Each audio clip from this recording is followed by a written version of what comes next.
Hello again, everyone. Edwin Learnard back once again.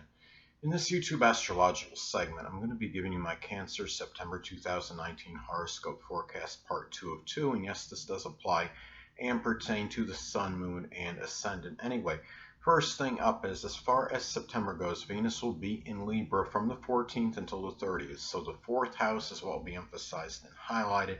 Now, at this time, this could be a time where you might be really striving for peace at that latter or end part of life if you're not already in there. A lot of harmony, and especially being in the zodiac sign Libra.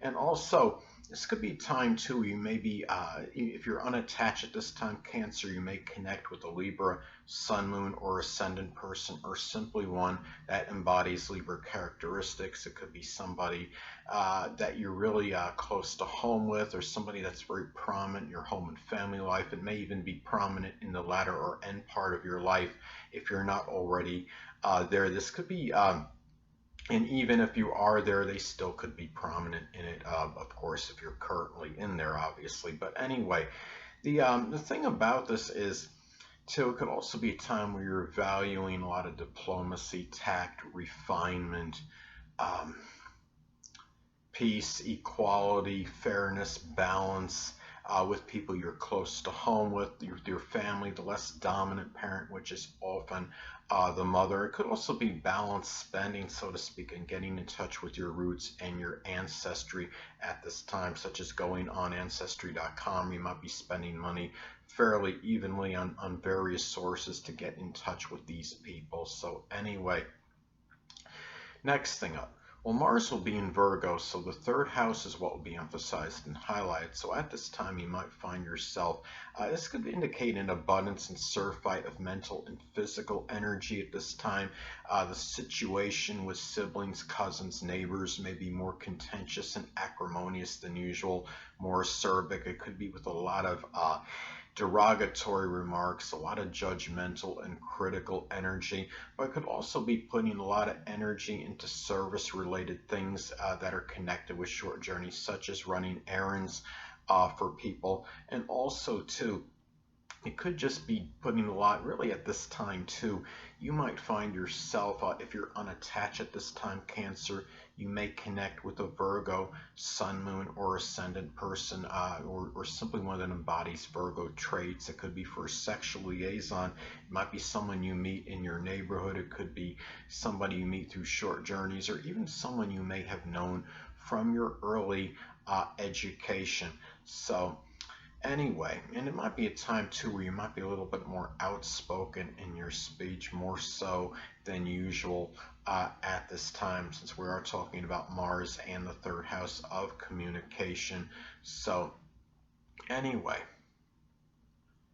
next thing up, well, Jupiter will be in Sagittarius still, so the sixth house is what will be emphasized and highlighted. Now, as I've spoken about previously, Jupiter could be rather paradoxical. It could be very strongly benign and benevolent, but it could also have a tendency to enlarge and expand. Now, in some cases, this could enlarge and expand, perhaps foolhardy, reckless, over-optimistic, over-enthusiastic behavior from an aunt and uncle, someone prominent in your daily routine, your health life, or even your interactions with these people, maybe even people at your place of employment.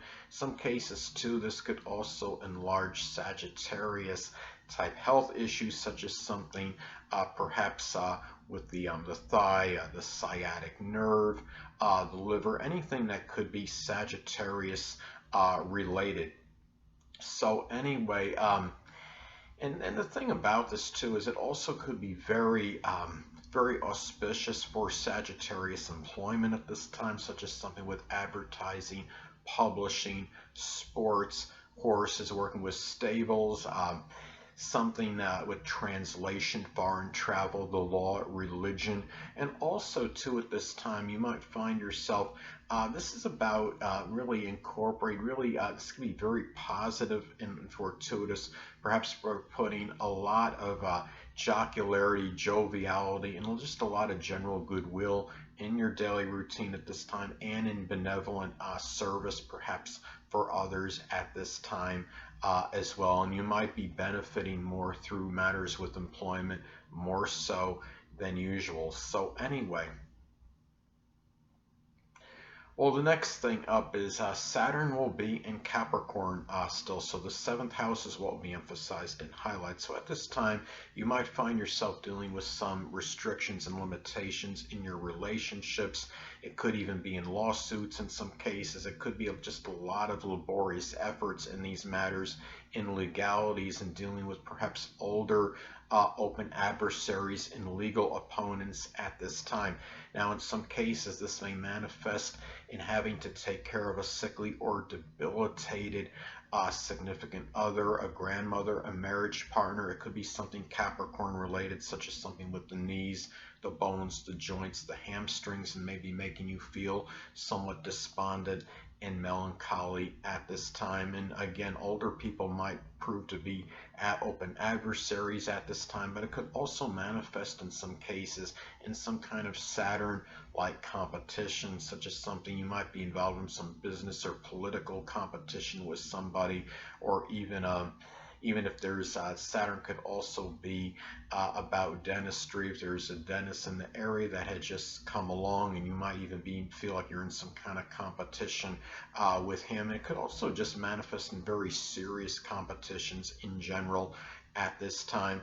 And also too, if you're unattached at this time, Cancer, it could be a time where you might marry an older person. It could even be a Capricorn sun, moon, or ascendant, or simply one that embodies Capricorn characteristics at this time.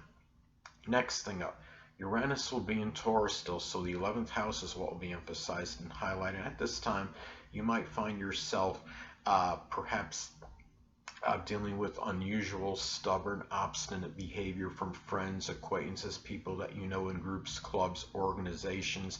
Could also be a time where this could manifest in some cases in Uranus type goals and aspirations. It could be doing something with computers, electronics, something with innovation, dealing with new concepts, new technology. Could be doing some with aerospace, astrology, astronomy, and it may be done with a lot of this Taurus-like persistence at this time. And it might be a time too where you might be dealing with some very bizarre behavior from 11th house people, and even rebellious behavior perhaps from stepchildren, if applicable, at this time. And also too, another thing this could be, the way this could manifest is that if you're in some kind of business, and if you're assuming you're making money from it, that money might be subject to some kind of fluctuation, and it might be very erratic and sporadic at this time. So, and you might be desiring more freedom and independence to really go after your goals and aspirations, and even dealing in some cases with in some cases at this time you might be joining maybe some kind of Uranus group, club, or organization, and even meeting more friends through social media at this time, social networking. So anyway, next thing up, Neptune will be in Pisces still, so the 9th house is what will be emphasized and highlighted. So at this time, at this time you might find yourself where perhaps in-laws and grandchildren might be more nebulous and unclear than usual. They may be more deceptive and duplicitous more so.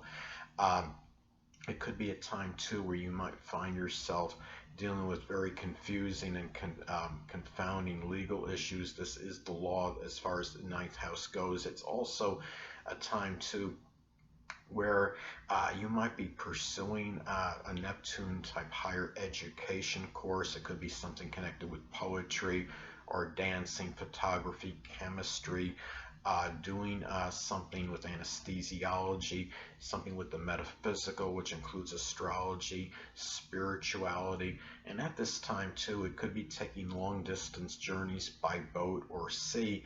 And also another way this may manifest, remember when you're talking about Neptune energy, it could be energy where we're more inclined to daydream and fantasize about, as opposed to taking action on, especially if this is making an adverse aspect to your natal Mars, Sun, or your Ascendant. You may be more inclined to do those daydream and fantasize more so about 9th house matters, such as matters with grandchildren, in-laws, foreigners, religious matters, publishing, foreign travel, any higher education, as opposed to actually taking action on them. Last but not least, hold on a moment, people.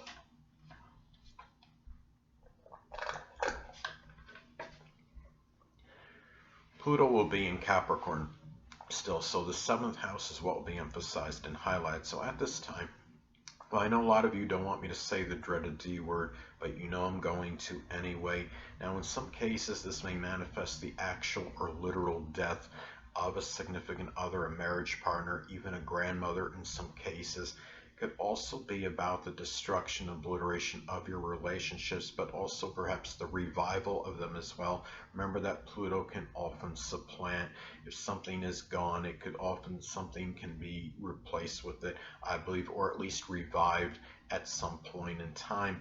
Now, at the same time, this could be a time too where it could also be about the involvement of some kind of Pluto collaboration you might do, as far as maybe a business partnership, such as something with nuclear physics, something with insurance, recycling, investigation, transformation, such as rebuilding vehicles, something connected with the occult, supernatural, astrology, anything that could be Pluto related at this time. And you might find yourself trying to gain power in terms of legal matters and also power over open adversaries, but it could also be about dealing with very powerful open enemies at this time and legal opponents you might be dealing with.